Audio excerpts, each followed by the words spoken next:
Welcome back to Pop Culture Graveyard. I am Hollis. With me, as always, is Dave. What's up, Dave? Hello, Hollis. Welcome back to week 2 of Shocktober. Tober. I think we can retire that. We can dispose with that. Yeah. And we're going to not quite do the polar opposite of what we did last time. We tackled a horror classic in The Shining last time out. But we're going to keep it breezy, Dave. Keep it breezy. We're doing the 2012 dark fantasy film, Dark Shadows. Had you seen it before? I had not seen it before. I was unaware of its existence. Yeah, that tracks. I think that goes for a lot of people. It is a Tim Burton film. He is paired up again with his most consistent filming partner, Johnny Depp. Johnny Depp is the Bobby De Niro to Tim Burton's Scorsese. I'll buy that. And I think they pulled off a really hard task, which is to make a fun, entertaining film that has plenty of spookiness and scares and murders. And somehow I still like the lead character of Barnabas Collins. He's likable. Yeah, it's weird. He's a hippie murdering monster, and you love him. He's definitely portrayed as a good guy, but he's a good guy who within the span of the movie kills a good 20 innocent people. I don't care. It doesn't matter how many construction workers or very nice unshaven young people, as he calls them, he murders for their blood. That's the price of doing business when you're a vampire. And I don't begrudge them that. You know, he's cursed. You pin those murders on the person who cursed him. There it is. He's not the criminal. And the person who cursed him, Angelique, the gorgeous, beautiful, devastatingly vivacious. Gorgeous. I'm just going to harp on how pretty she is. Eva Green. Oh. Never heard of her. Yeah. Are you kidding me? No, not kidding. Didn't recognize her. Pal. I first fell in love with her in a film called The Dreamers, which is set in Paris, in which she is nude through quite a lot of it. It's a Bertolucci film, I believe. And she is just, the casting of her, and Tim Burton used her in other things since then, but the casting of her in this movie is kind of brilliant because it takes attraction totally off the table. So you buy into their hatred of each other personality-wise, because there's no thought of like, well, maybe she's not his type physically. She's everybody's type. At least that's my thought. Yeah, no, that works for me. Yeah. And he succumbs to her more than once, to her charms. And she doesn't need magic to get him to fool around. Right. He's down. He's down to clown. And then he's regretful. He is. But the sex scene in which they just destroy her office and each other to the strains of Barry White, You're My Everything, is just, that's a funny scene. Yeah, it was good. It was good. It reminded me a little bit of one of my favorite lines from Star Trek: The Next Generation, where Riker, and I could have it wrong. I hope that Jerry doesn't come down on me in the comments. He's relentless, that guy. And a big Star Trek guy. And but Riker says something, makes some kind of innuendo remark to Worf about sex. And Worf says, really, what I consider sex would kill a human being. Oh, would kill a human female, I think he says, or a human being. I'm not sure. Right. I hope he said human being. But what these two consider sex would kill a human being. That's great. That's exactly right. They're just tied together through the centuries by their kind of by her lust for him and his kind of like I guess his lust for her as well is the only thing that bonds them. She tries to get him to love her and he won't, or he can't. It's a very unreasonable reaction to his rejection. To him rejecting her. And he doesn't reject her physically. He doesn't. He enjoys her company. He enjoys sex with her, but he cannot say he loves her, He just and wants he to is keep it honest about status it. quo. Yeah. He's honest about it, and that she cannot take it. And she has a right to be very. She has a right to be upset. She has a right to be very upset. But as a witch, she takes it too far. You are my slam piece. That is She, all. I just love the way. I love every line that Johnny Depp utters in this movie. And I just know that Johnny Depp loves it. He's like, I could be this guy for the rest of my life and be perfectly happy.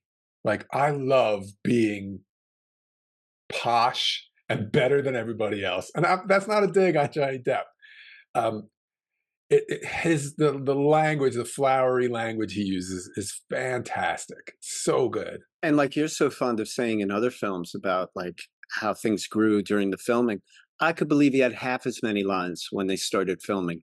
And they were just like, oh, we got to get more lines for Johnny. He's killing it Yeah. with this With, flowery, yeah. With this 1700s language. yeah, pompous vampire talk. Like, Oh, so go good. thou with and Yeah. forthwith. Like, And then you bring in, like modern things. So they enter into, the idea of speaking that way and also hearing within a sentence the word Steve Miller or some Steve Miller lyric or yeah. At one what? point, they throw Yeah. the ball, and Alice Cooper is performing, and he says to his young nephew, "Go and watch the Cooper woman." Yes. Ugliest woman I've ever Yeah, seen. Yeah. What's the deal with this Alice Cooper cameo in this? Like, he is there a deal? because he still can look somewhat like he did in the 70s because I, he's still very skinny. He dyes his hair, it's still long, and he performs and has always performed in a certain amount of black makeup around his eyes and mouth. He right. looks fairly like himself. So they just recast the other members of the Alice Cooper band with whom he did those songs, The Ballad of Dwight Hmm. Fry, which is a great choice because Dwight Fry was the actor in the Dracula film who played Renfield. It's like a little joke within a joke. But Yeah, yeah, and it's not School's Out. yeah, And the Ballad of Dwight Fry should be up front, and that's what and that is like, I was like, thank pitch you. perfect. Yeah. Yeah, really good. The music in this is really good, when we're opening on the credits, it's Nights in White Satin, which is kind of a very sweet thing, but it also is very somber the way it's shot. And we Hmm. see Bella Heathcote's character hitchhike with the hippies who later die. It's a really lovely way to open it. And then we get Season of the Witch.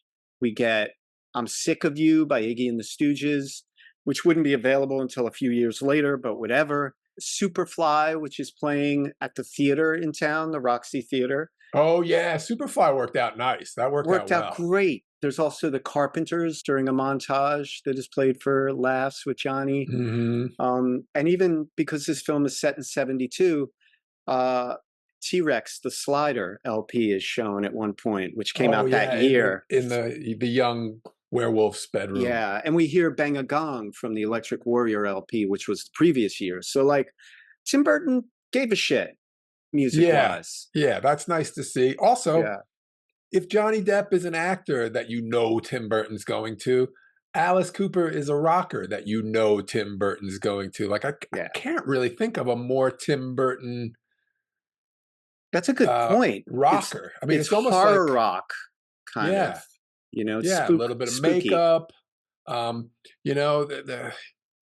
it's like Tim Burton knows that anything that he asks Alice Cooper to do is going to Hmm. be in Alice Cooper's wheelhouse.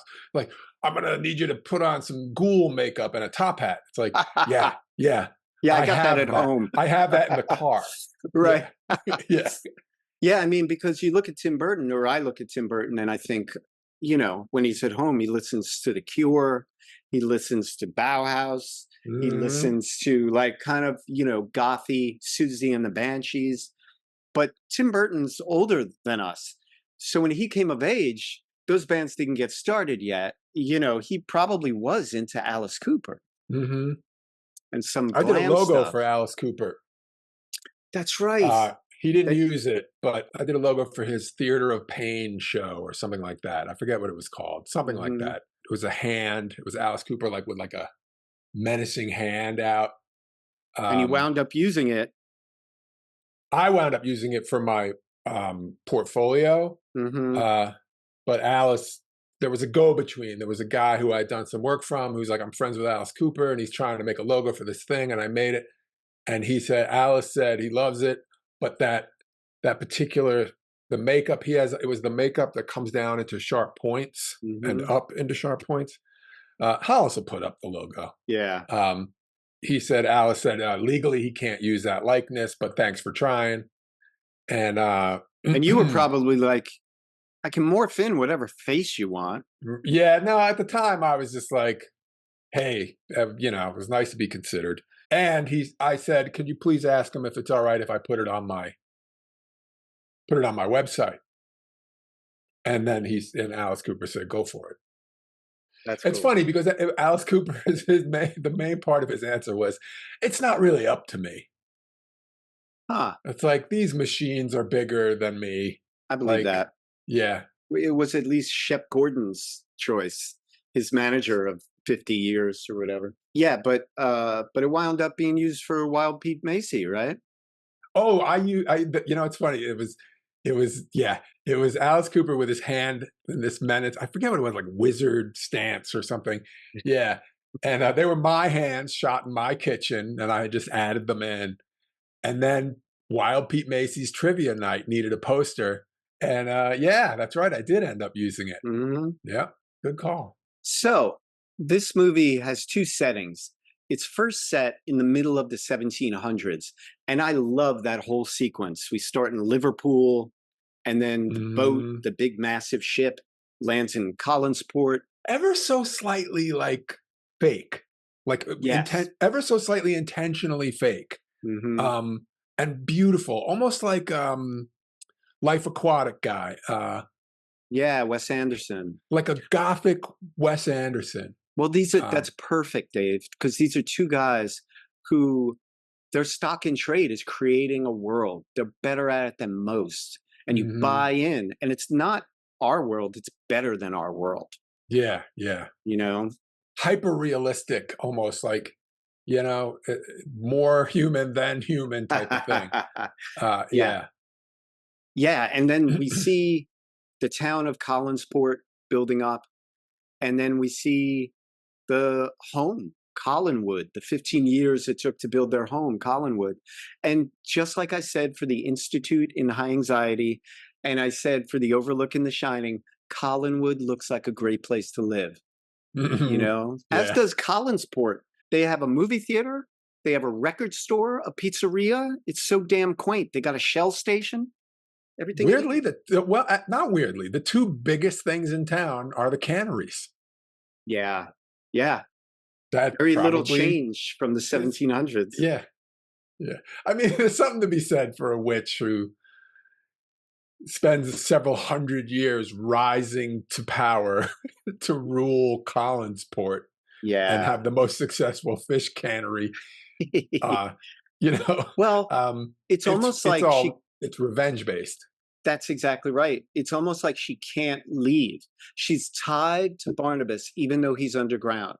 And not tied Mm, enough to dig him up, apparently, but tied enough to because she's like, she won't break first. She's like, he'll come mm. back, even though, She's not checking regularly, and he no. has no way. There's no bell. Yeah, and if there's no construction that happens out there, she's still waiting.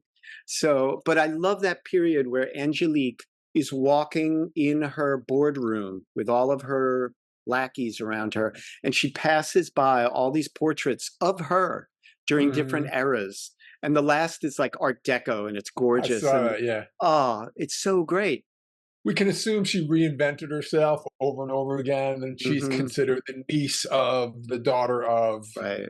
right? Yeah, she continually plays the next generation of herself or something. Yeah, It's funny how no one catches on though in town. yeah. Well, there's a lot. It's cartoonish that way. Um, but you were on Collinsport back in the day. Um, which was, Johnny Depp's like, oh, I love this shit. Sailing ships and Yeah. ports, and Yeah. I get to, I'm wearing this. It's like, I could just see that guy being like, what do I get to wear? What do I get to wear? Hmm. Oh, he definitely seems like one of those actors who works from the outside in, Mm, you know? yeah. And you see a lot of actors say, I put that jacket on and that was it. Or once I was in makeup, um, and I get that. That makes sense to me. Um, Yeah. you just really fall into it. Well, what's interesting about this is that character did exist and existed in this soap opera, really, when it was on the air back in the I'm not familiar, 60s. but I do know there was a Dark Shadows TV show, Yeah. right? Yeah. Yeah. And what was different was it was like this gothic soap opera. And Uh, when they introduced the character of Barnabas Collins, the whole show kind of blew up and twisted on its head. And suddenly kids were going home early from school so they could watch the next installment of this. This character, Barnabas, kind of became a phenomenon for a bit. And it was during that period, sort of, when you had kids drawn to the Munsters, the Addams Family. It was mm. like kind of that way. Dan Curtis created the Dark Shadows show. He's an episode in himself. Anyway, the great thing about this is it's exactly like the Fall Guy movie we did. It takes I elements agree. of the show that it wants and it leaves the rest. And it just built an entirely different story / world for these characters. And I could not be happier with the execution. And it doesn't get hung up on certain things No. pertaining to believability. It's nice. It's refreshing when someone says like, "The guy's a reawakened vampire trying to. Why should I have to explain myself?" Yeah. Like, the audience Yeah. is along for the ride. I'm It, sure of it. it forgives everything because you got to buy in immediately. And if you buy into that, it's all downhill. Yeah, it's like these kids who have trouble with certain. Oh, I gotta say, the Star Wars thing has me a little confused. If Yeah. midichlorians are supposed, it's Oh, like, eh, yeah. listen, I'm guilty of pulling at those threads every once in a yeah. while, and then I have to be Mm. reminded. So they kept it breezy. They It is did. fun and funny. It has silly jokes as stupid jokes. The Speak. McDonald's joke? What's up with the McDonald's joke? It It's like, works though, because he's it's looking so in his dark magic book back in the 1700s, and the M in Mephistopheles looks like a it's McDonald's yellow, yellow. it's It's the arches. Yeah. arches. And then later he sees the lighted M of the McDonald's sign, and he's like, Mephistopheles. It But makes that's it. sense. And He then he doesn't sees a go car there. coming towards him, and he Yeah. thinks it's a demon. Like Yeah. we don't He think puts his about that. arms out. Take me, Yeah. demon. We don't think about that. Like these are primitive characters. It's always like, oh, what person from history would you want to have at your dinner table? And people are like, I'd love to have Thomas Jefferson and this Right. one. And These are when he was primitive done, people. when he was done screaming, Yeah. I'd ask him these questions. They always leave that part out. And this did not leave that part out. And it got on it immediately because Johnny Depp takes his first step out of the forest and puts his foot on the road, bends down, touches the road, and says, curious surface or something like that. He's never seen tarmac. He's never seen. He thought it was water at first. Yeah. He thought it He's would like be is it a quicksand. river? Yeah. But he checks what is this thing snaking through the woods. And he scratches or like knocks on the asphalt and says, like, wow, that's weird. That's in the midst of this silly movie, that's thoughtful. Well, I was going to say that specifically kind of keys us in. It's almost like with improv, you're being silly and you're playing, all of these over the top things, but you're playing to the top of your intelligence, and he's inhabiting that character, and that's what that character would do. Like it's really kind of like the best stage work, where he's so Mm-hmm. true to his character that he leaves nothing unsaid. nothing. I don't know. There's a dedication to the bit that you say in comedy. Like, he's all in. Depp is on it. I would love to know if he stayed. Like, actually, I know that he didn't, but it seems like the kind of movie where you might stay in character between takes. Right. For two reasons. One, just so that you keep the thread, but two, because it's just so damn fun. Yeah. You know, to be that guy. Well, you know what? I could believe that it was difficult with something like this because he probably spent a couple hours in a makeup chair morning and night. So, you know, a fun suit to put on, but then you're probably glad when you take it off each night. I hate having makeup on my face. Full makeup Halloween costumes always like us. I love the idea of being Gene Simmons, mom, not the actress. Please tell me you have a picture from that Gene Simmons Halloween. I do not. Nope. That seems like you see, that's what kids today don't understand. It was such a hassle getting a camera, getting one that had film in it, getting someone to take your picture. Like, if it happened naturally, if someone was going around at a party, you had a picture. If not, you're shit out of luck. Just got to remember it. Yeah. And, you know, it's not like I put on that costume and went to 2 Halloween parties. I put on that costume, got some candy, and then did a bunch of vandalism and went home. Yeah. Like, I was terrible kid. I just got to say, one of the bars that Dave and I worked in, where I was a DJ and he was a bartender, they really went all in for Halloween, the people that worked there. And my favorite costume I ever saw you in was as Lemmy from Motorhead. Oh, yeah. You had the Cocoa Puffs. I pulled an eraser out of a pencil and crazy glued the eraser to my face. Oh my God. Did it come off easily? Yeah, I just plucked it off. Yeah. Your face is kind of like, your face produces oil. So anything you crazy glue to your face comes off like a couple hours later. Really that's easily. awesome. That's good to know. And I had a old, like a straw, very worked in cowboy hat that I bought a pair of scabbards and put on the front. And yeah, but I had actually grown full Lemmy facial hair. That was that's the key. That was the key. Was I had spent all of the past 2 months growing out a beard so that I could shave it down to a Lemmy mustache. One person I loved in this was Bella Heathcote, who played Victoria Winters. Very pretty, kind of delicate looks, but then these big eyes. She's gorgeous in a way that makes her look like she's a doll drawn by Tim Burton. So perfect casting there. I've liked her in a lot of things. I loved her in this movie. I think I mentioned to you once, Hugh Grant plays this writer who teaches a writing class because he's down on his luck. She's a student who he has an affair with. Okay. Yeah, you did mention that. Yeah, but she's great in this. She kind of plays 2 roles, I guess. She also plays the love interest of Barnabas Collins, who died at the hands of Angelique in the 1700s. And then there's Chloe Grace Moretz, who plays the daughter of Michelle Pfeiffer, who is also a Collins. And she turns into a beast when the sun goes down, when the moon comes out, I should say. Yeah. And she's from that movie Kick-Ass, Dave. That was her big coming out. Oh, I still got to see that. I'm going to see that. We'll talk about that at some point. So yeah, great casting. I love Michelle Pfeiffer. I could watch her in anything. There's not a lot of people in it, but the people in it are choice. What'd you think of Jackie Earle Haley? I was so happy for Jackie Earle Haley. And he's fantastic. He's so good. I love once he gets teamed up with Barnabas and he's like, "See me, drunkard."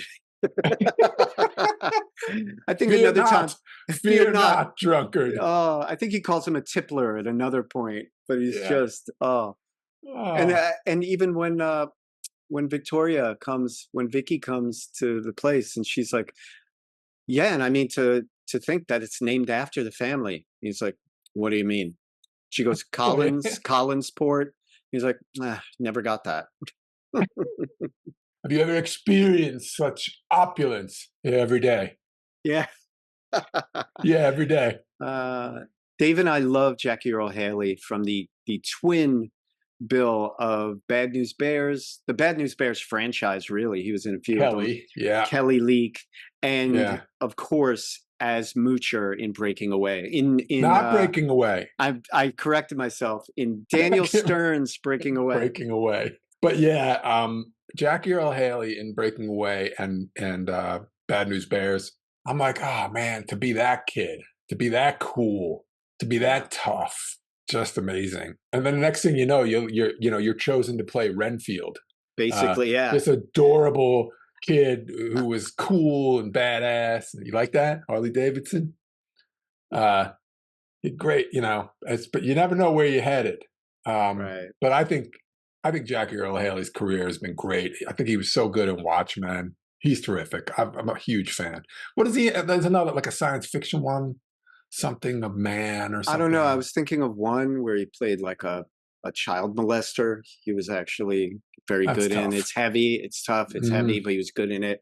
He's got this wonderful tiny role, but very impactful, in the Will Ferrell basketball ABA spoof Semi-Pro. Have you ever seen it? I never saw it. Yeah. It's a funny movie. I like it. And I love the way they captured that era. But he plays this kind of like out of work dude who takes a half court shot, wins $1 million, and then tries to collect, and he can't collect because Will Ferrell doesn't have the money. Right. Dukes, I think, is his name in that. But yeah. So anyway, Jackie Earle Haley, we love. Yeah, big fan. And he's so good in this. He's just so good. He's all in. Yeah. I also want to call out, speaking of cameos, there's Christopher Lee, plays a boat captain. He is an actor who played Dracula in like a dozen Hammer films. Seeing him getting hypnotized by a vampire is kind of a delicious inside joke. Tim Burton must be a massive fan of Christopher Lee. I was going to say, so that's Burton just like, what would you do if you were all powerful and got to make all the decisions? Oh, I'd go get that guy. Yeah. And I'd get Christopher Lee. I'd get Vincent Price. I'd get all the people he got. Right. Yep. So that boat captain that he met with in the corner of the bar restaurant, that was him? That was him. Okay. And Christopher Lee's also in like The Wicker Man. He's in he was Scaramanga in The Man with the Golden Gun, the James Bond film. So he's been in lots of things, both mainstream and kind of indie, but mainly he's known as one of the great Draculas. Yeah, I recognize him as a Dracula. He's one of the established Draculas. Absolutely. Next to Bella and yes, that's right. I should also call out Helena Bonham Carter. Now I recognize that name. She was in a lot of things. She was the main thing I think of her is like Merchant Ivory films early on, but then she was the love interest, I guess you'd have to call her, in Fight Club. Okay. If you recall that movie. Any relation to John Bonham? I'd like to think so, but I'd never heard anything to that. Okay. I mean, I hear Bonham. That's what I think of Bonham. Yeah. So. I think this was the last film that Helena Bonham Carter made with Tim Burton where they were still an item. Oh, I didn't know they were an item. Yeah. They got together. Tim Burton is currently with Monica Bellucci, one of my all-time favorite women. But prior to that, his relationship was Helena Bonham Carter. And he met her doing Planet of the Apes, during which he was still seeing another drop-dead gorgeous woman, Lisa Marie, who was also in Planet of the Apes with him. There's a great message here that gorgeous, powerful, interesting women are drawn to interesting, creative men. And you can look like Tim Burton, and it's not any kind of deterrent. That speaks so well of these women. But my God, what a dating history. Well, remember I said earlier how Tim Burton was going, he's like, I'm making a movie, I have a budget, I have all the power, I'm going to go get my hero, I'm going to get this hero Dracula of mine, I'm going to get Vincent Price. Yeah. That's not all he's going to get. Nice. Anything you want to bring up? I just want to say that it's not, I enjoy I enjoy watching Johnny Depp in a movie and not in the news or in a commercial Yeah, or even really in Pirates of the Caribbean, which is just has just gone off the rails. Uh, I enjoy watching Johnny Depp be great. And this is that. This is him just being great. sure And is. I watched some making of clips, Hmm. and he seems to be having a lot of fun. You know, there's some in between take, like they finish a take, and he's like, "Yeah, that was good. That was good. That felt good. That felt good." Oh, nice. Yeah, and I also could. that watching some of these making of clips made me realize, like, oh my god, it was a major undertaking. The blowing up of the cannery, uh, that is not a, a, a small model. Hmm. It is, there is a fake harbor Yeah, I believe that it. is nearly harbor sized. Like, it is crazy how much money went into this little fun jaunt. I mean, that's really what it is, right? I mean, Yeah, I'm not surprised it's based on a television show because it kind of eats like a television show.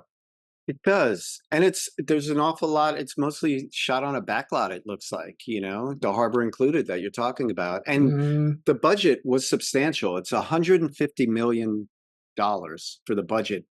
And yeah. it made back almost 250 million. So Oh, it that's made back good. 100 million. That's yeah, very much a good For a movie that I was s- completely unaware of, I will say there was one scene that when it happened, I went, "Oh, that I remember." Um, ah, there were the house had two employees, Jackie Earle Haley and a woman whose name I don't know. a very old lady. Uh, yeah, I think it's Mrs. Johnson, Hmm. and that is played by Ray Shirley. She's putting away laundry or getting sheets or something, and she opens an armoire, and He's Barnabas sleeping. is tucked in the top shelf, and he's like, "Oh my, like, am I spotted?" And she just Yeah. takes the bedding, closes it, and walks away. And I remembered that scene, Hmm. and it was a great scene. It was endearing, funny, a little scary, Right. like, yeah, Yeah, and just perfect. they play with him sleeping a few ways. One time he's hanging upside down. Another time he's Trying to get trying to comfortable. get into a refrigerator box, it Yeah, seems, refrigerator with box. Yeah, styrofoam, I think. yeah. He's Uh, pulled the styrofoam packing peanuts out so he could get in. oh, so great. Good stuff. Yeah. When they throw the ball, or as Carolyn told him, is a happening now, they call them, there's actually a cameo by Jonathan Frid, who played Barnabas Collins in the TV show. He's one of the people coming in and he shakes his hand and goes in, but he's very frail and old. And I think he died like either when this came out or right before it came out. So it was nice that they got to stamp it with his little appearance. Yeah. Yeah. And it's nice that you get to give him a call and because he hears about it. Maybe, Yeah, it would and suck it's that he like, wasn't involved. Must be nice. And it's like, oh no, no, Yeah, please. yeah, yeah, You're invited. yeah. I like the death of Angelique. The what's it called? Chandelier. Chandelier falls on her, and then like little pieces of her come off like she's an ornament almost. The porcelain special effects were, I'm sure at the time, gasp inducing in the theater. They are really well done. And the nice thing is that it's a special effect that wasn't saved for a moment. It creeps up on you. He starts showing little cracks in her veneer, Mhm. literally and figuratively, as Mm. she's under more and more pressure and as she gets angrier and angrier. And eventually the cracks are so bad that her cheeks can actually break and fall into her face. And Yeah, it's very believable looking. it is. And for a Yeah. character that is pretty much a witch, and later when she's locking him in a box and swirling chains around him using nothing but her hand, a kind of sorceress, you kind of believe that she created her own immortality. And maybe one of the ways she did that was a trade off that if I do ever Hmm. die, this is how it happens. Yep. So, yeah, you create. I love things that happen and they happen in a logical way or an illogical way, but in a way that you can somehow create a backstory for it as a viewer. Yeah, I mean, I think that's why it's important that they started showing cracks in her, Yeah. and she could make them go away if she concentrated. In the very first scene she's in, before she gets out of the car, she looks in the rearview mirror, and before she gets out of her car, she pulls back on the edges of her face, like, and looks in her rearview mirror like you might see in other movies. Only she actually has an effect. She pulls back, and I think that Almost like there's a a facelift. little bit of digital magic facelift. Yeah, Mm, and she's like prepping her witch face for public. right. Uh, yeah, which also tells you that that face is not always perfect, and that it's vulnerable to time. And so it becomes very believable when this porcelain face starts to crumble. Yeah. Good stuff. One of the things I love about this movie is that, Halloween rolls around every year, and usually you have a choice between things that are straight up harrowing, like Insidious and The Conjuring, and things that you've seen a million times, like The Shining and, Halloween. And I love having Dark Shadows in the rotation now because it's fun, it's breezy, and it's packed where you can notice little details each time you see it, and it's a good palate cleanser amid all of the harsher movies that you go through every Halloween. Yeah, it is really light, and you Hmm. know me, I love that. I really appreciated it. Yeah, it's almost like Blake Edwards directed this. It's like got that What's kind of some of his? the Pink Panther. He's like Oh, that okay. guy. Like it's like a fun '60s kind of thing, which makes sense. So yeah, I thought it would be good for Shocktober. You were right. Change I it loved up. it. And then Awesome. what are you going to do? You're going to make me watch something really scary next, aren't you? Yeah, Yeah, yeah. All right. Good work as always, Dave. absolutely. Thanks for having me. Hollis and Dave would like to thank you for enjoying Pop Culture Graveyard.